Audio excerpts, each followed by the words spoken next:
with more of Today on this Wednesday. And while many of you may think Apolo Anton Ohno was fast on his feet in Dancing with the Stars, it was nothing compared to Vancouver this past February. That's when he and the U.S. men's short track speed skating team won the bronze medal in the relay event.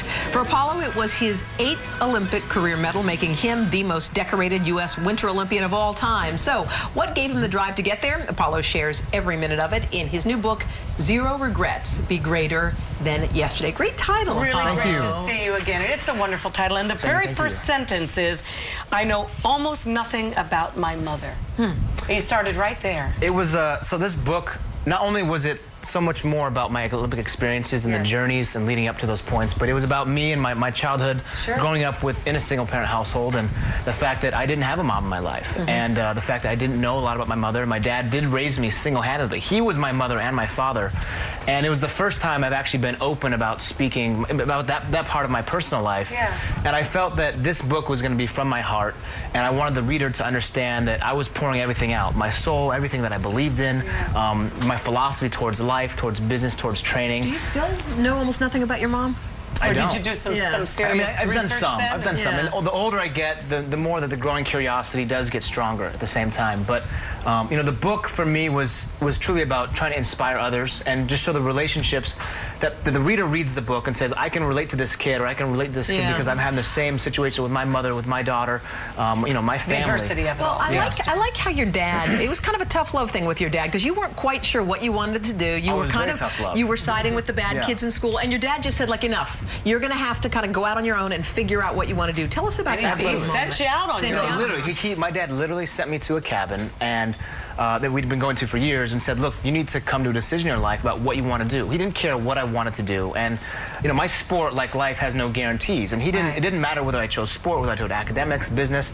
He just wanted whatever I did to really give myself and do it with passion, you know. And he's always said, and I've always said, that really life is too short to just kind of go through the motions. And I really, truly believe that. That's what the book is about. Is about telling people, look, if you're going to do something, do it with passion. And don't hold back. So what happened? You went to the cabin and you just had an epiphany?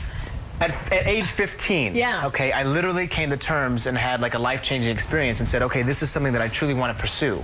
And that was the mechanism in my brain that said, okay, now we're going to make this change in my life towards something that's positive, and we're going to make a difference. And if I do this, I'm going to do it 100%. Win, lose, or draw. But you describe how you ran and ran and ran and ran and just sort of collapsed on this rock. And you said a prayer. Tell us about that was my aha moment in a sense. And, you know, I had a point in my life where I could have went left, I could have went right. And if I had chose the wrong path, or the path that maybe wasn't for me, I probably would have been a fallen statistic, unfortunately.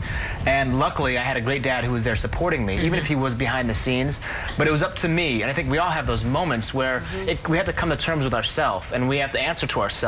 And that was one of the first times in my life where I said, okay, this is it, Apolo. Like, you need to make a decision, grow up, and be a man about this. And I was forced to mature very early. I think what we love about you, obviously, your Olympic greatness, but what I love is so many people know you from one thing, and it's not the Olympics at all. It's all Dancing with the Stars. They're not even aware. You have to wear them around your neck so people know that you won all these. They think you're a dancer. They think, So I always tell the story about the woman, the woman from Florida, who lives in Florida, the New Yorker. And I met this lady in the airport. Actually, I was flying out of Orlando.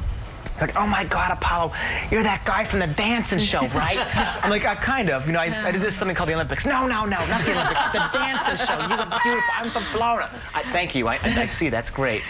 So do you got it in you to teach us a little rumba or a little cha-cha or a little something? I'm going to be on that show soon. We got 30 seconds. 30 seconds, baby. Do Kath. Show Kath. No, do Kath. What do you want? What do you want? Salsa? Do you want to do ballroom? Do the cha-cha. Do the cha-cha. You elegant. Let's do some music. Music. Ready? Okay. I'm going to lead you, okay? Okay.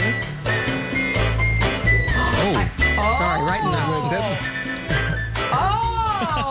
Ta-da! Yes! Apolo Anton Ohno, everybody! Awesome! Good luck with your book, Apolo. Thank you. All the best, sweetie. All right, coming up next, Who Knew goes right to the grave. That's where you're going. Help her? After you are such a sweetie.